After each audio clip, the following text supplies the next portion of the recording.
Assalamualaikum warahmatullahi wabarakatuh. Nama saya Ikram Azizullah, akan menjelaskan materi saya tentang konflik Pearl Harbor, yang dimana MK ini diampu oleh Ibu Siti Hardianti. Video ini sebagai salah satu syarat untuk mengumpulkan nilai UAS. Pemetaan konflik yang pertama ada source atau sumber. Pada serangan Pearl Harbor terjadi pada 7 Desember 1941 di pangkalan laut Amerika Serikat di Pearl Harbor, Hawaii. Latar belakang konflik ini melibatkan ketegangan antara Amerika Serikat dan Kekaisaran Jepang pada periode sebelum Perang Dunia Kedua. Pada tahun 1930-an, Jepang mencapai pertumbuhan ekonomi yang signifikan dan berambisi untuk memperluas wilayah kekuasaannya di Asia Pasifik.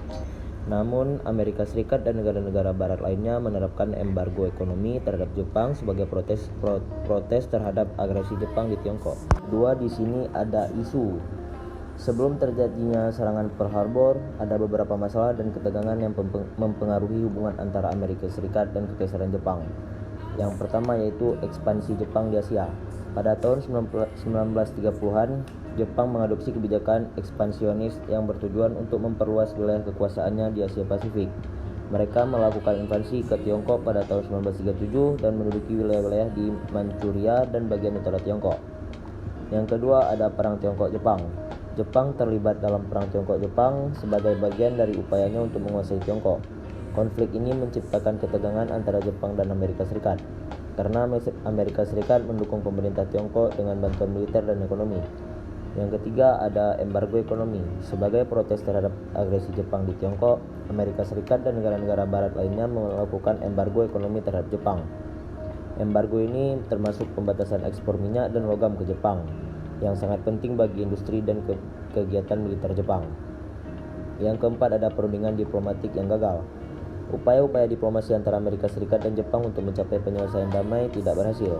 Meskipun ada perundingan berlangsung antara kedua negara, kesenjangan yang besar antara kepentingan dan persyaratan masing-masing pihak membuat kesepakatan sulit dicapai.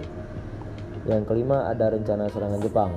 Jepang merencanakan serangan kejutan terhadap pangkalan Amerika Serikat di Pearl Harbor sebagai upaya untuk melumpuhkan kemampuan militer Amerika Serikat di Pasifik dan memastikan kebebasan bergerak dalam ekspansinya di wilayah tersebut.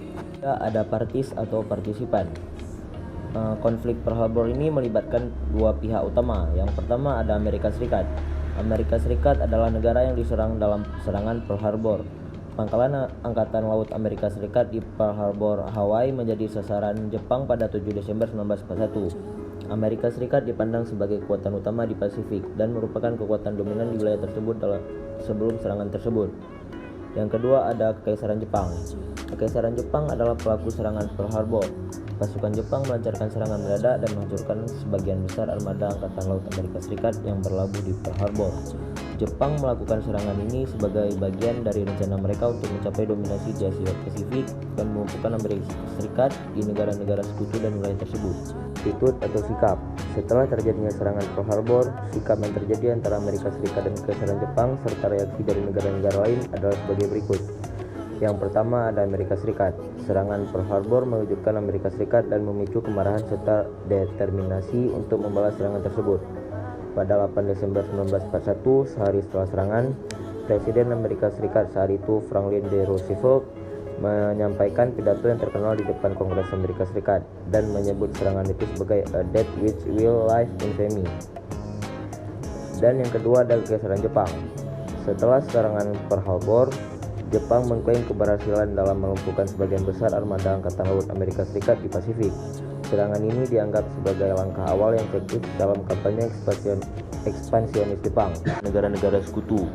Serangan Pearl Harbor membuat negara-negara sekutu, terutama Inggris dan negara-negara sekutu di Eropa, semakin tergugah dan menguatkan tekad mereka untuk melawan blok poros. Mereka memberikan dukungan dan solidaritas kepada Amerika Serikat dan berkomitmen untuk menghadapi ancaman dan blok poros bersama-sama. Dan yang terakhir ada reaksi internasional. Serangan Pearl Harbor memicu reaksi internasional luas. Banyak negara di dunia mengutuk serangan tersebut dan mengecam Jepang atas pelanggaran terhadap hukum internasional. Beberapa negara seperti Kanada, Australia, Selandia Baru, dan Belanda juga menyatakan perang terhadap Jepang dan bergabung dalam perang melawan blok poros. Kelima di sini ada behavior atau tindakan. Setelah terjadinya serangan Pearl Harbor, berbagai tindakan diambil oleh pihak yang terlibat dalam konflik. Berikut adalah beberapa tindakan yang terjadi selama konflik Pearl Harbor. Yang pertama ada tindakan Amerika Serikat. Amerika Serikat segera menyatakan perang terhadap Jepang pada 8 Desember 1941 sehari setelah serangan. Pemerintah Amerika Serikat mengeluarkan perintah untuk memobilisasi nasional, memobilisasi sumber daya dan tenaga untuk mendukung upaya perang. Yang kedua ada tindakan dari Kekaisaran Jepang. Jepang merasa percaya diri dengan kesuksesan serangan Pearl Harbor dan melanjutkan kampanye ekspansionis mereka di Asia Pasifik.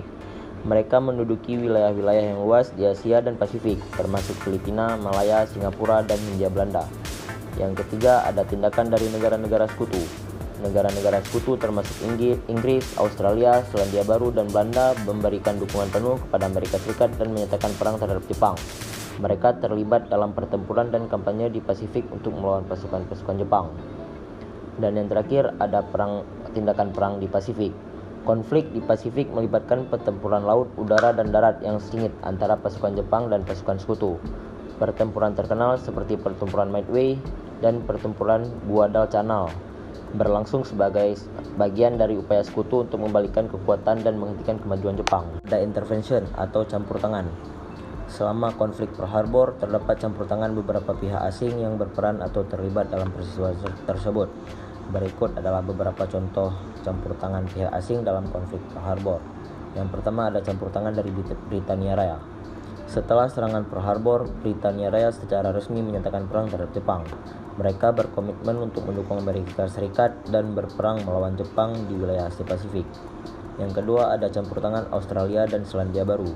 Australia dan Selandia Baru juga menyatakan perang terhadap Jepang dan bergabung dalam perang melawan Blok Poros. Pasukan Australia dan Selandia Baru berperang bersama pasukan Amerika Serikat dalam pertempuran di Pasifik dan memberikan dukungan yang signifikan dalam upaya melawan Jepang. Yang ketiga ada campur tangan dari Tiongkok. Tiongkok telah lama berperang melawan invasi Jepang sebelum serangan Pearl Harbor. Meskipun tidak secara langsung terlibat dalam serangan itu, Tiongkok menjadi sekutu penting Amerika Serikat dalam perang melawan Jepang di Asia Timur. Yang keempat ada campur tangan dari Uni Soviet.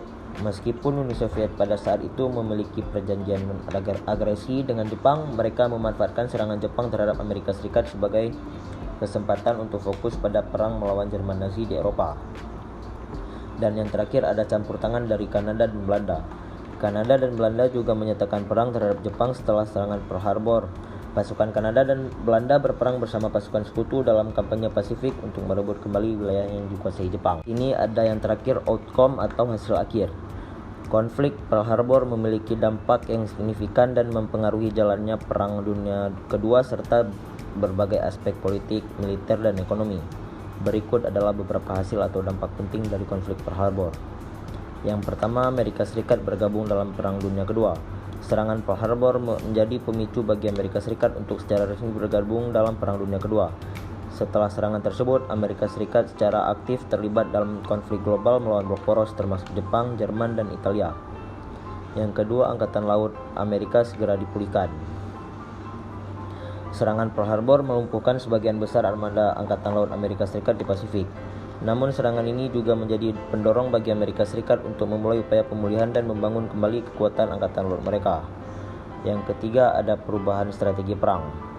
Serangan Pearl Harbor mengubah strategi perang sekutu di Pasifik. Amerika Serikat dan sekutu mengalihkan sumber daya dan fokus perang mereka terhadap Jepang di wilayah Pasifik, sementara perang melawan Jerman di Eropa tetap berlanjut.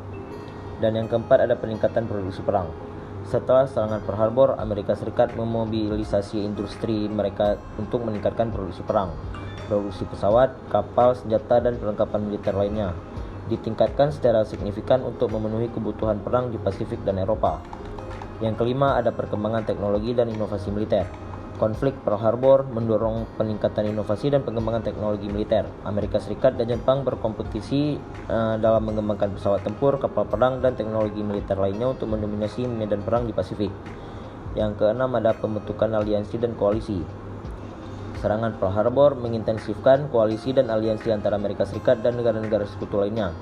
Negara-negara seperti Britania Raya, Australia, Selandia Baru, dan Kanada memberikan dukungan militer dan politik yang kuat kepada Amerika Serikat dalam perang melawan Jepang. Yang ketujuh ada keputusan untuk menjatuhkan bom atom. Serangan Pearl Harbor juga mempengaruhi keputusan Amerika Serikat untuk mengembangkan dan menggunakan bom atom. Serangan tersebut memberikan pembenaran politik dan moral bagi Amerika Serikat untuk menggunakan senjata nuklir pada akhir Perang Dunia Kedua melawan Jepang. Dan yang terakhir ada akhir Kekaisaran Jepang. Konflik Pearl Harbor menjadi awal dari kekalahan Jepang dalam Perang Dunia Kedua. Setelah perang tersebut, pasukan Sekutu secara bertahap merebut kembali wilayah-wilayah yang dikuasai Jepang di Pasifik.